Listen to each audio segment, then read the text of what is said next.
साल तक 10 साल तक इनका तलाक चल रहा था। 1 साल पहले इनका तलाक हुआ है। जब घर वाले जो सास ससुर है वो मना करते आने के, जबरदस्ती ये ड्रामा देखो इस महिला का।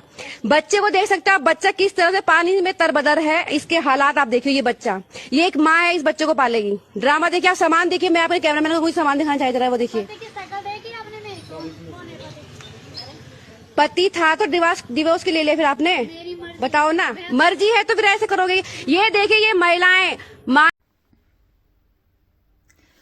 पति है तो डिवोर्स लोगे, मेरी मर्जी। ये कमेंट है एक महिला का जिसने 10 साल बाद 10 साल तक मुकदमा लड़ा और मुकदमा लड़ने के बाद उनका तलाक हो गया और तलाक होने के बाद कोर्ट का आदेश नहीं माना जा रहा है। अब सारा बोरिया बिस्तरा और एक बच्चे के साथ में ससुराल के गेट पर आके पड़ी है। और वहां पर एक रिपोर्टर साहब है जो आपने वीडियो में देखा होगा, उसने पूछा है कि आपकी पति हैं, पति से 10 साल मुकदमा लड़ा गया और लड़ने के बाद तलाक हो गया, तो पति नहीं ये कह रही है मेरी मर्जी। यानी कि आपकी मर्जी चलेगी तलाक लेना और आपकी मर्जी चलेगी तलाक देना। यानी कि स्पष्ट है इस बात से कि महिला कहीं ना कहीं उसको पता ही नहीं है कि तलाक का असली मतलब है क्या। उसको घर में तो रहना है, लेकिन कहीं ना कहीं उसको ये बात पता ही नहीं है कि तलाक होने के बाद घर में रहने का अधिकार आपको खत्म हो गया। यहां पर इस महिला की वजह से एक बच्चा और खुद की जिंदगी पूरी तबाह हो गई, खराब हो गई पूरी की पूरी। दूसरा, जिस पति ने 10 साल मुकदमा लड़ा है, तो सोच कर देखिए 10 साल के बाद आदमी किस तरीके का हो जाएगा। जवानी से बुढ़ापे की पड़ाव पर आ जाएगा। और एक इंसान जो 10 साल से कितना उसने टेंशन और डिप्रेशन जैसी चीजें झेली होंगी उस तलाक के दौरान, और आज ये तलाक हो गया तो फिर दोबारा से घर पे गेट पर आके पड़ी है और कह रही है कि मुझे घर में रहना है।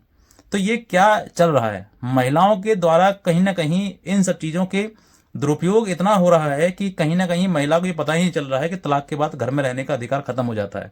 तलाक के बाद पति से कोई संबंध नहीं रहता है। तलाक के बाद आप कहाँ जाओगे, क्या करोगे, इससे कोई मतलब नहीं होता है। जिस समय पर तलाक का प्रोसीजर आपने अपनाया था उस समय आपको नहीं पता था, तो अब तलाक के बाद घर पे आकर नाटक करना, ड्रामे करना, ये सब चीजें कहाँ की शोभा देता है।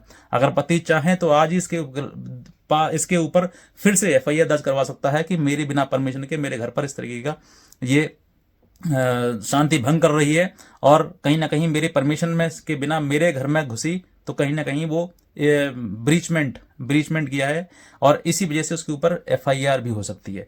लेकिन इस महिला को पता ही नहीं है। रिपोर्टर साहब बता रही हैं कि इस तरीके से आपने किया है, बच्चा तरबदर है, पानी में पसीने में हो रहा होगा, पसीना हो रहा होगा। आप सोचकर देखिए कि इस पत्नी के वजह से इस बच्चे का क्या कसूर है, इस बच्चे को कितना परेशानी झेलनी पड़ रही है। अपने पिता से इस महिला ने उस बच्चे को अलग कर दिया। या देखिए कहीं ना कहीं, क्योंकि कानून में प्रोविजन है कि जितना 6 साल से नीचे बच्चा है तो माँ के पास रहेगा। अब माँ के पास खुद रहने की जगह नहीं है, माँ के पास खुद खाने के लिए नहीं है, तो वो कहाँ क्या खिलाएगी और क्या उसकी देखभाल कर लेगी। लेकिन कानून में फंसने के बाद देखो, दोनों पति हो या पत्नी हो, अगर समझदार पत्नी नहीं है तो दोनों को ही पीड़ित होना पड़ता है, दोनों को ही परेशानी उठानी पड़ती है।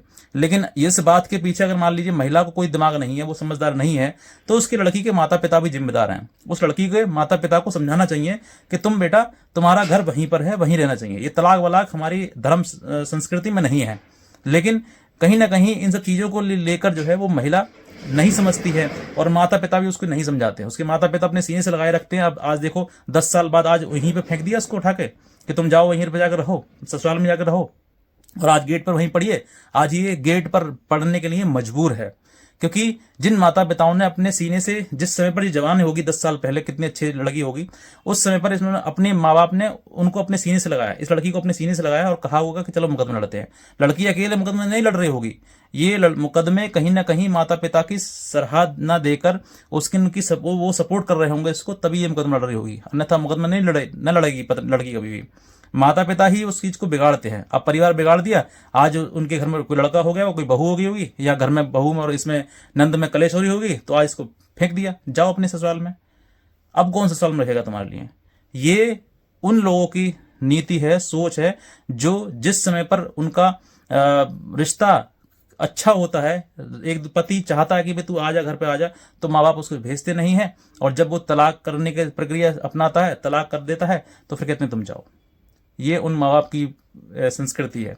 तो माँ बाप को भी ये चीज़ समझनी चाहिए कि मेरी बेटी है तो मैंने दान कर दी तो वो वहीं की होनी चाहिए, यहाँ की नहीं। यहाँ रहेगी तुम्हारे लिए मान सम्मान पे भी ठेस पहुंचेगी कहीं ना कहीं, और कहीं ना कहीं घर में कलेश करेगी, क्योंकि आज भाभी नहीं है, जब भाभी आ जाएगी तो भाभी से लड़ाई झगड़ा होगा। तो ये सब चीज़ें उन माता पिता को भी समझनी चाहिए कि लड़की की शादी करने के बाद जो है उसका घर, असली घर जो है वो ससुराल ही है। आज फिर तुम तलाक के बाद तुम वहीं पटक दिए लाके, अब कोर्ट कचहरी कानून आपको कोई सपोर्ट नहीं करेगा। इसलिए समय रहते हुए आंखें खोलो और माता पिता की बात ना सुनकर अपने पति के शरण में रहो, अपने पति के अनुसार ही रहो। ये समय है, अगर ये समय निकल जाएगा फिर पछताते रहना, न तुम्हारा कोई होगा न तुम किसी के होगे।